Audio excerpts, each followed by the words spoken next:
prayer of the tax collector in the temple, "Lord, be merciful to me, a sinner," is a prayer that we should all say before going into the confessional in order to confess our sins clearly and well and to avoid self-righteousness. If self-righteousness is something you struggle with, or sins of omission, and you want to learn how to make a better confession, you can watch this video. Hello there, I'm Father Nathan Mudd of the Fathers of Mercy and chaplain at the National Shrine of Our Lady of Champion, where Mary appeared in 1859. We're here for part 4 of our 8-part class on frequent confession, and this one is on telling our sins. Our author, Father Baur, starts off by talking about the confession of sins themselves, that is, telling our sins. How do we actually tell our sins to the priest? And he starts off with the Council of Trent, which says that the only matter for the sacrament of confession is sin. And so this is something really important, especially when we're doing frequent confession, is that we are telling sins. We aren't telling our feelings. We aren't telling our worries or anxieties. We aren't saying, here's all the things that I want to pray for.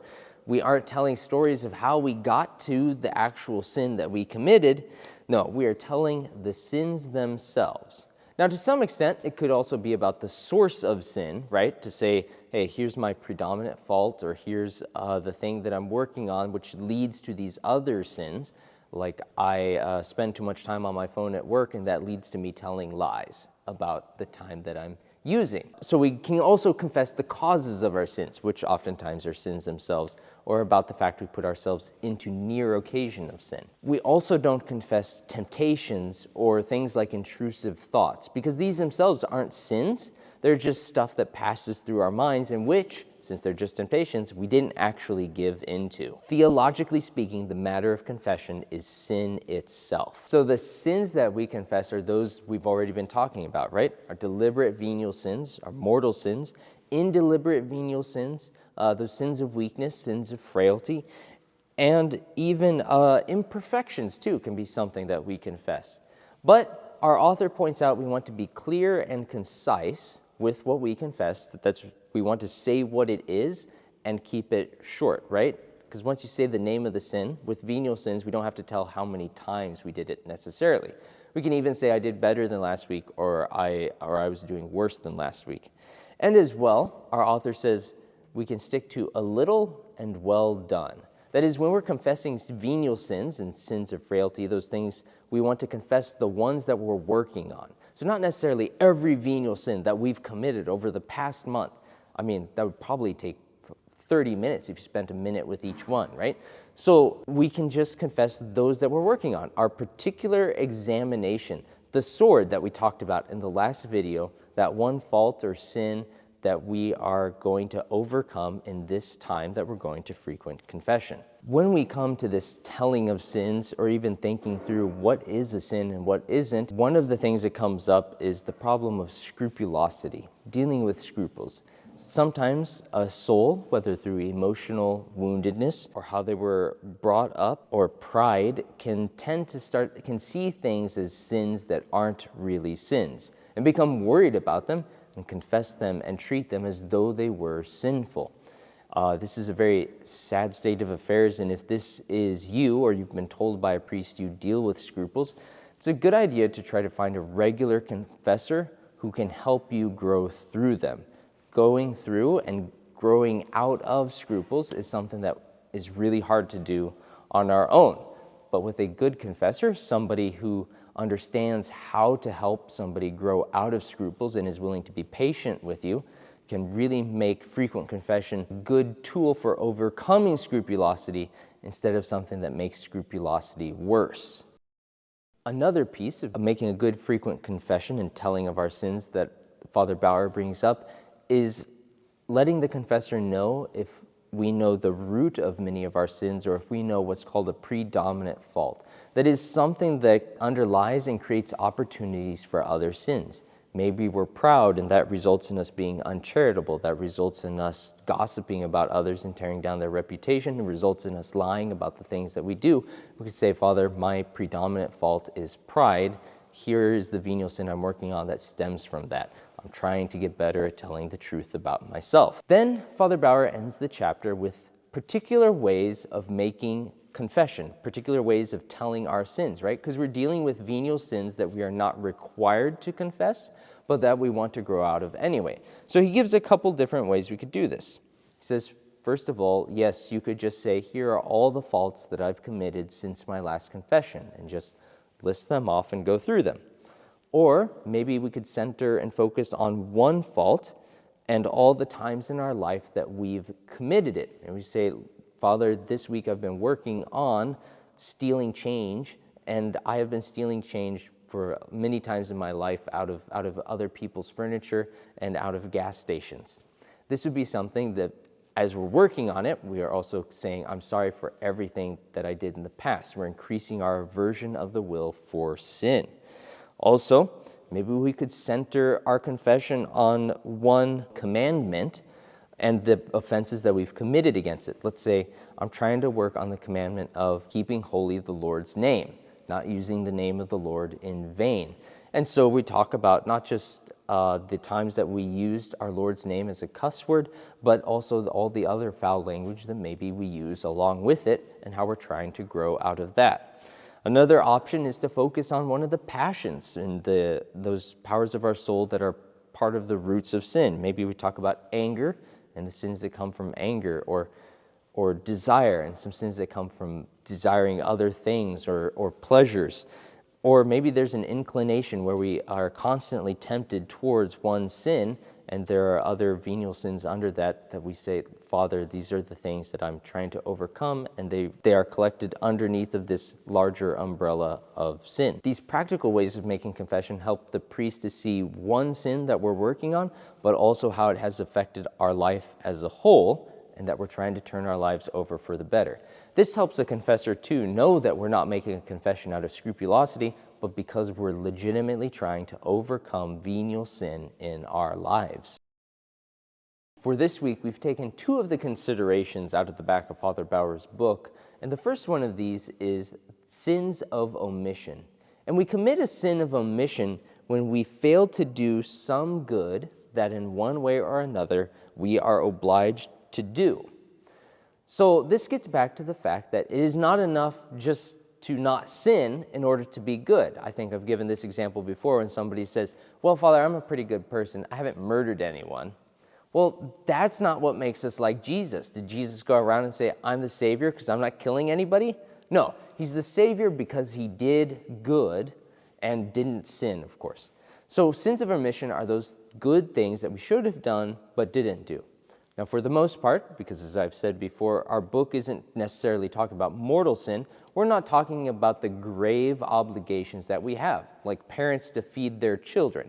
Should they omit to feed their children, and I'm talking starving them, right? I'm not talking about skipping a snack. Should they starve their children? That's a grave sin of omission. That's a mortal sin, right? I'm talking about the lighter sins of omission. These are things like opportunities for short prayers. Maybe we think, oh, I could fit in a Hail Mary here. Maybe we hear a bell ringing and remember this might be a good time to do the Angelus, and then we don't do it. And then we put it off till later and forget about it.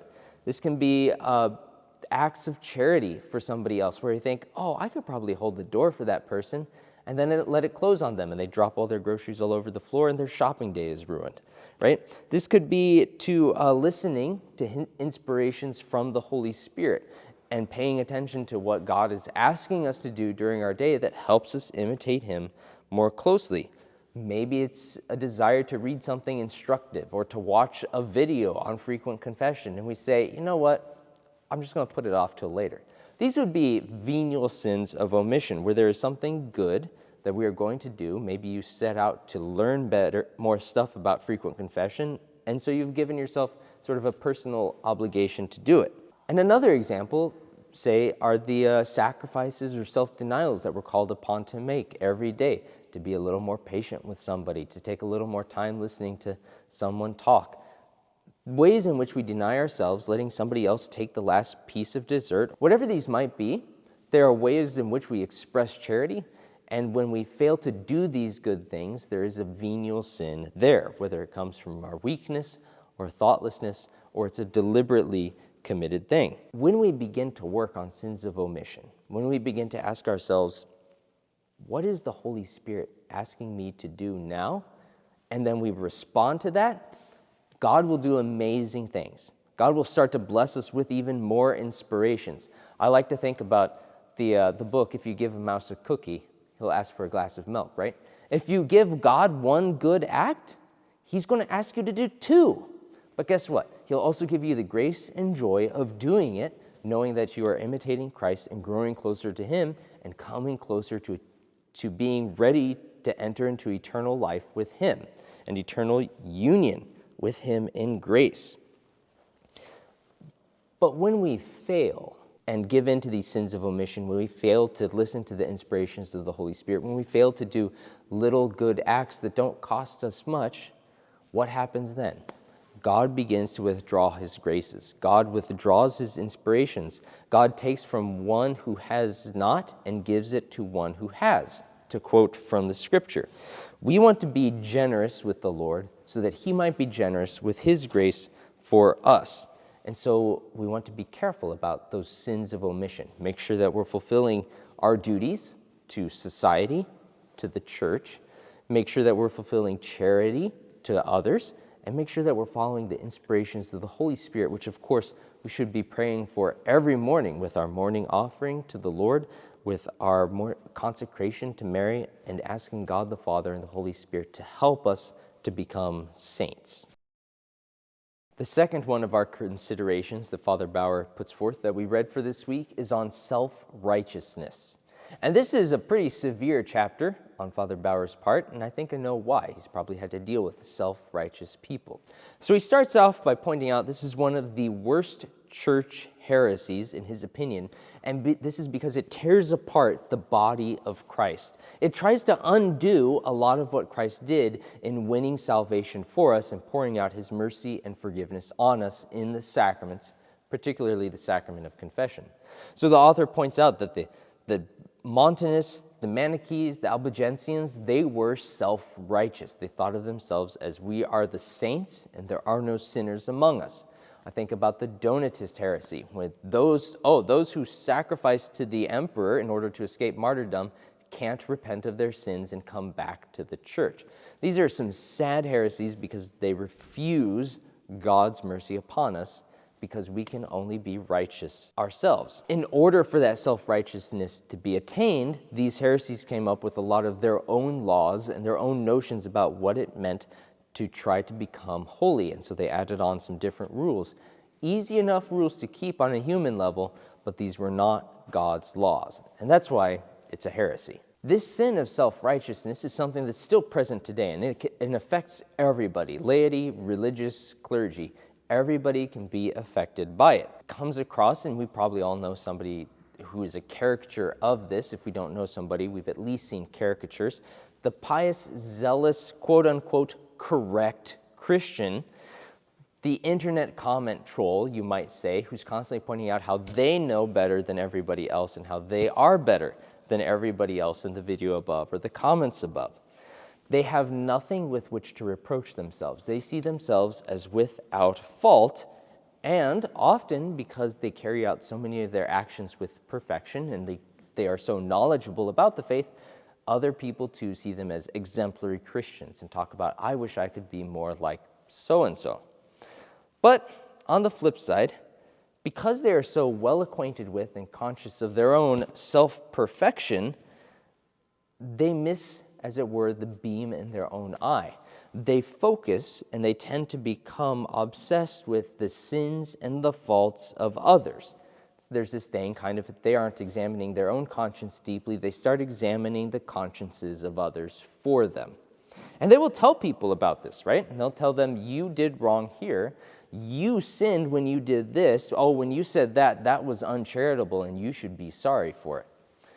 The self-righteous person tends to become hard and severe with others. They begin to disdain and dislike others and avoid being around other people who they see as sinners, as the unworthy of God's mercy and of any acts of charity either. Because of this, and their pride about their own virtues and their own faithfulness, and people who flatter them and they begin to flatter themselves, They also become sensitive and touchy about being corrected, about having faults pointed out to them. Maybe somebody might say, hey, the other day you tried to tell me that I was spending too much time on the computer, but you did it kind of rudely. They'd be like, how could you? I was trying to save your soul. And after this, they might even try to carry out their own secret retaliations, right? The little things done to annoy the person or just to point out to them how wrong they are and the mistakes they're doing. And anytime that this is pointed out to the self-righteous person, they'll say, well, I was just looking out for the good of another. I left the dishes on the sink so that they would learn how to clean and wash them because they did that last week and they didn't wash their dishes. This passive-aggressive behavior is another symptom of the self-righteous person who, because they're not sinning, they have to point out the sins of others with subtle reminders of how imperfect they are. Because the self-righteous take the faith so seriously and their spiritual lives so seriously, they often become complacent and comfortable in where they are in spiritual growth because relative to everybody else around them, they know more and they act better. And because of this, there's a danger that their confessions might become lax, that their frequent confessions might become poor, tepid, that they might not be making an effort to overcome this, that they forget that it's by God's grace that they are where they are, and that they're able to do any good at all. One might wonder, why don't they see the faults against charity that they might be committing? It's because they always feel justified in their own sanctity in being able to be rude to others. For every action that they take, they always feel like, yes, I can do this because I know better. What helps somebody get out of self-righteousness? Because this seems to be an almost impossible obstacle to overcome on the road to holiness. It's frequent confession. Our author points that out. He says, because a frequent confession made with a desire to grow in our aversion to sin and to imitate Christ more closely in the virtues, and especially in overcoming those sins against charity, can help the self-righteous person see more clearly by the grace of the sacrament, where they could see places where they omit acts of charity for others, maybe where they should be denying themselves and speaking up about their holiness when somebody says something good that they did, where they can begin to recognize their interior faults, but it comes from the grace of a frequent confession. And then, of course, I think they should also be asking for prayers from others. It is the prayers of our brothers and sisters that helps us to make good steps on the road to holiness, so that we might not all be like the Pharisee, stands in front and says, thank you, Lord, that I'm not like other men. We all want to be that tax collector who sits in the back and says, Lord, be merciful to me, a sinner. That is the prayer that saves souls. That is a prayer that makes frequent confession effective and fruitful in all of our lives. Thank you for watching this video. If you want to continue with this series, please subscribe to our channel. If you haven't visited the shrine of Our Lady of Champion, where Mary appeared, the only approved Marian apparition in the United States, please come out. We would love to have you. Please keep me in your prayers, and I will keep you in mine. God bless you.